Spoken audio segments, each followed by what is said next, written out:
तन्वी तन्वी इकडे डायसकडे. गोष्ट ऐकलीस? ते सत्य आहे बे. काय असं काय ऐकली ग? पावसातला बेडूक फुवा तसा फुगून फुगून बोलत आहेस. तुला सगळं माहित आहे पण सांगायला लाजत आहे. लाजाळू. मी कशाला लाजत आहे ग?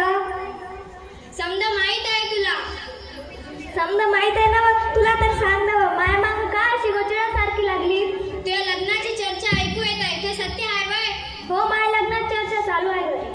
अरे देवा, म्हणजे काय? आपली साथ फक्त काही दिवसांचीच. कोण असेल तो राजकुमार? कुठचा आहे तो? सुंदर असेल ना? सुंदरच असायला पाहिजे, नाहीतर आम्ही मान्य करणारच नाही. अगं किती बडबड करतेस? अगं सांग ना लवकर. बघ माझ्या छातीची धडधड. असं वाटत आहे की मरते की काय मी. अगं धीर धर ना सांगते. अगं सांग. प्रभाकर नाव आहे त्यांचं. कोण प्रभाकर? माझ्या आत्याचा मुलगा प्रभाकर. शी, तो परभ्या. तुझं काय डोकं बिकं फिरलंय की सरळ डोक्यावर पडली? हो प्रभाकर ना मी डोक्यावर पडली ना माझं डोकं फिरलंय. अगं त्यो तुला पसंत आला बाय.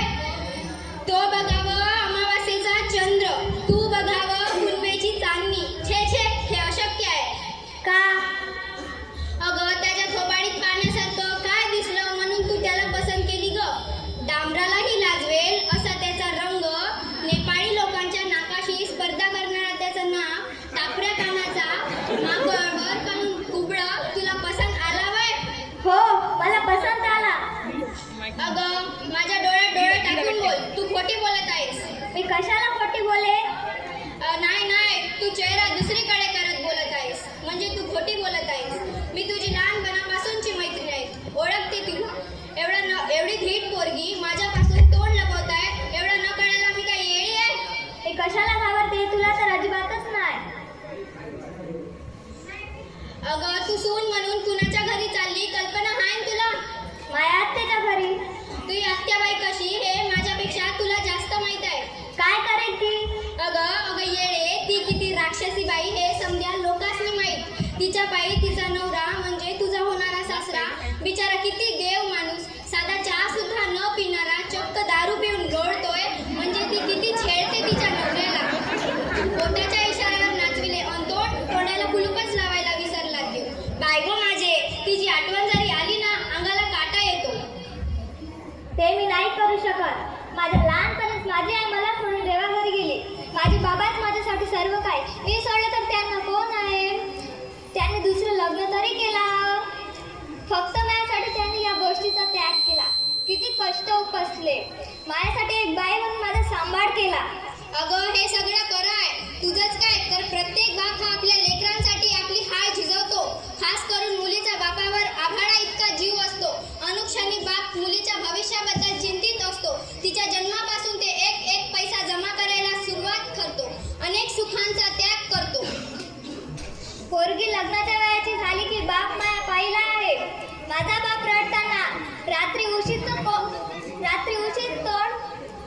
करून रडताना आपल्या काळजाचा तुकडा परक्या घरी जाणार आहे ही कल्पनाच बाबांचं काळात चिरते. त्यांना माहीत असते ही गोष्ट अट्टळ आहे म्हणून तो अख्ख्या जगासमोर हसत असतो. पण रात्री उशीत मुलगा खूप लहान लेकरासारखा रडतो. मी काही वेळा पाहिला आहे. स्वतः फाटकी बनियान वापरतो. तुटके चपला शिवून घालतो. पण मुलींची इच्छा पूर्ण करताना पैशाची कमी पडू नये याची काळजी घेतो.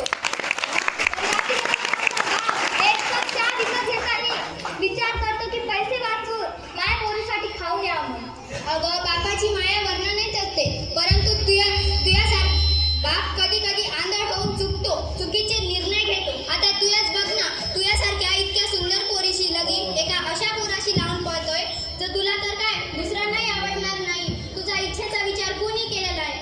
तुझ्या बापाने त्या पोराशी नाही तर त्याला असलेल्या सरकारी नोकरीशी केला आहे. इथे बसलेल्या समस्त पालकांना मी मुलीच्या प्रतिनिधी म्हणून एक प्रश्न विचारतोय की सरकारी नोकरीवालाच बायकोला सुखी ठेवतो का? माफ करा पण विचार जरूर करा.